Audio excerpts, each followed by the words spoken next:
For this video, I will do something of an update. In my previous video, WKRP Weirdness, Trump for President, I played a clip of a political ad of Arthur Carlson's. He was running for city council. I showed the episode foreshadowed Trump's future November 5th election. The political ad was a parody of Star Wars. I said at the time that was likely a reference to the future Artemis program by Trump. Well, I wasn't wrong, so I'll play the political ad first and then the new clip.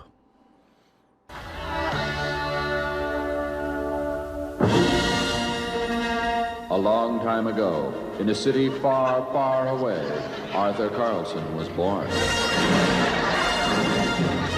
Arthur Carlson, man of destiny. In the decade ahead, America will be in space. Arthur Carlson is already there.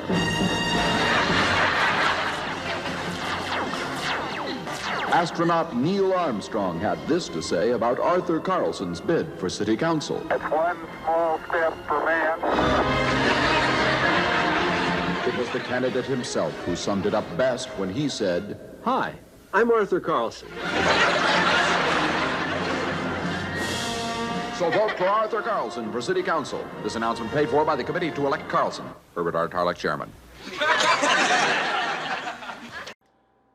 So now I'll play the next clip from WKRP. It comes from the episode in Season 3 called The Baby. It aired on November 22nd, 1980. The same date JFK would be killed. It is also the 326th day of the year with 39 remaining. There's a lot of news lately about JFK and Trump. In it, Arthur Carlson's wife is in the hospital and about to give birth. This also means that birth and death are encoded here. The death of JFK in its air date and the birth of Carlson's kid. So Carlson goes to the hospital once he hears the news. Hi. This is Arthur Carlson, and his wife is here somewhere having a baby. Probably a recent check-in. I've got a Mrs. Artemis Carlson. Arthur. It's Arthur Carlson. Artemis. She'd be in room 488 of the Johnny Bench wing. He helped raise the money. I should have played that clip in the previous video, but the Lord has his timing. As you could hear, Arthur Carlson's legal name is Artemis. Carlson played the part of Trump in the episode Carlson for President. They knew then that Trump would unveil the Artemis program. And who is standing next to Arthur Carlson when he hears the name Artemis? The character Andy Travis. He represents Apollo. The actor who plays Apollo Andy was born on December 25th, 1945. That's right, same birthday as Sol Invictus. Sol Invictus, Apollo, Lucifer. Gordon Jump, who plays Carlson, was born on April 1st, 1932. He died on September 22nd, 2003. That's the 265th day of the year with 100 remaining. In a leap year, the 266th day of the year. Now remember, Trump is always saying that April 1st is a bad luck day. The same day Mr. Jump was born. Carlson represented Trump in the episode Carlson for President. I showed in my Apollo Lucifer videos that Andy Travis represented Apollo, but I'll play that clip again so you can hear it. Right now, I think your main concern is Venus. He's supposed to be on the air in 7 seconds. 6, 5, 4, 3, 2. WKRP, Cincinnati. Hello.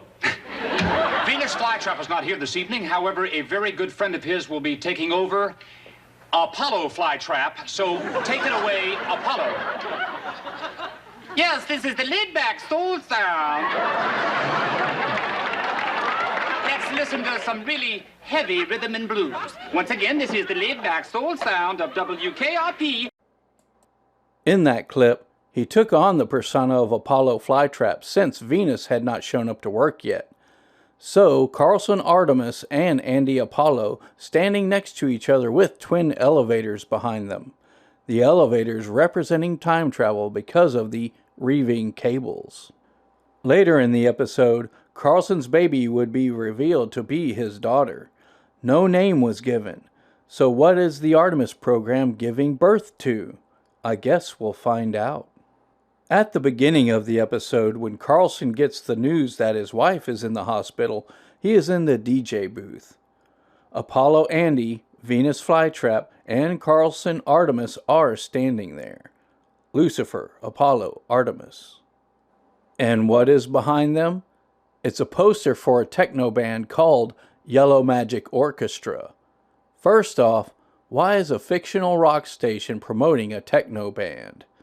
That's the first clue we are meant to see it. In their album image, there is a cyborg Japanese woman. No surprise, Yellow Magic Orchestra is a Japanese group. Notice, though, that her skin is orange. Oranges are hybrids. Also note that wires are going into her head, just like Neuralink. So Trump Artemis Carlson has a poster of a hybrid with Neuralink behind him. And you might not see it that well, but there are little black squares on the picture. Inside them are triangles with a circle on top. To me, this represents the pyramid with the sun on top. I have mentioned that in my Texas Triangle video. I will show a couple more images from YMO, the Yellow Magic Orchestra. In this image, we can see on their album cover an image of a man. Notice the back of the neck is circled. We have seen this imagery before. Not just coming through the pineal gland, but the back of the neck to take control of the human body. In this image, you can see the band members in their older years. They are standing in front of what seems like clones. And let's not forget the color scheme, red, white, and black. The colors of evil I have mentioned before. Of course they made the deal with the devil. The first record label they were signed to was Alpha. More triangle imagery. But that's not all. Remember that Carlson was in a college fraternity called the Omegas. So we have Carlson the Omega standing in front of the Alpha record label. The Alpha and the Omega. But is that all? Nope. Let's go back to the new WKRP clip and hear them talk about Johnny Bench. I've got a Mrs. Artemis Carlson. It's Arthur Carlson. Artemis. She'd be in room 488 of the Johnny Bench wing. He helped raise the money. Who is Johnny Bench? Well, he was a Cincinnati Reds baseball player. So it would seem that is the only reason he would be mentioned in WKRP, which is based in Cincinnati. However, here's his wiki page, who was born on December 7th, 1947. That's right, he was born on Pearl Harbor Day, the pearl in the harbor, Conception. Keep in mind, Artemis Carlson and Apollo are going to see his wife, who is about to give birth. So the staff member directs them to the Johnny Bench wing. Also, this confirms the association between a part of birth and Pearl Harbor. But is that all? Well, I remember Johnny Bench being in those blue emu ads on TV. An emu is a very large bird. We are told that birds are similar to reptiles in bone structure. So this is kind of like a blue blood Quetzalcoatl reference.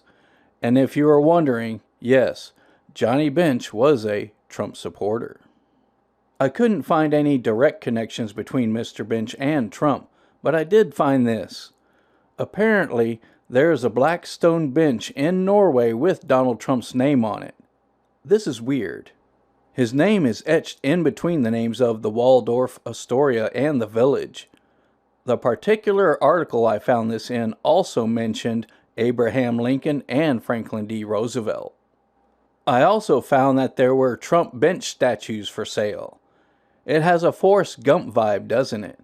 And even the statue has the 666 hand gesture. Since these Satan worshippers have decided to call their space programs after Apollo and Artemis, it got me to thinking. I remember when I was a kid and watched the Muppets. Well, one of their segments was called Pigs in Space. So I decided to look up some images, since we know that Jesus sent the demons into the pigs. I don't remember the episodes, but apparently one of them did a spoof on the movie Alien. In the first image, we see a giant squid covering the face of Captain Hogthrob, like the facehuggers of Alien. From the angle, I can't tell if the squid has one or two eyes, but there's a hemocyanin bloodline covering the face of the pig. What comes next is from the Alien movie also. A small creature with antennas pops out of the pig's stomach. The Alien movie was rated R, but apparently these Satanists really wanted kids to see this event, so they put it into a Muppet show. The Pigs in Space logo also has 6 stars for a hexagon. In the middle, there's a pig face with a lightning bolt going through it. Electricity going through the pig and the hex. And here we are, entering the Electric Kingdom, talking about demonic possession. And since this is all about DNA and hybridization, another movie theme popped into my mind. In the old black and white Western TV shows, the villain would tie a woman up and leave her on the train tracks. A common plot device at face value. But what does it really mean? I have stated in previous videos that the train tracks represent DNA. The woman is usually tied up with rope. The woman is bound by the coils of the snake. The snake is connecting the woman's DNA to the serpentine DNA path of the train tracks. How many times have we seen this same theme? The woman and the serpent. The womb and the serpent. I saw in one movie scene where a woman was tied to the tracks with chains. Well, that made me think of the blockchain. Although, I don't know if that's it in this case. I also saw that there were recent photos of women tied to train tracks. It didn't seem like they were from a movie, so why has it become a thing recently for women to have their picture taken like this? This is strange to me. Anyway, that's it for this video. I'm glad Jesus has put us on a path to understand this crazy world better. And as always, stay blessed with Jesus.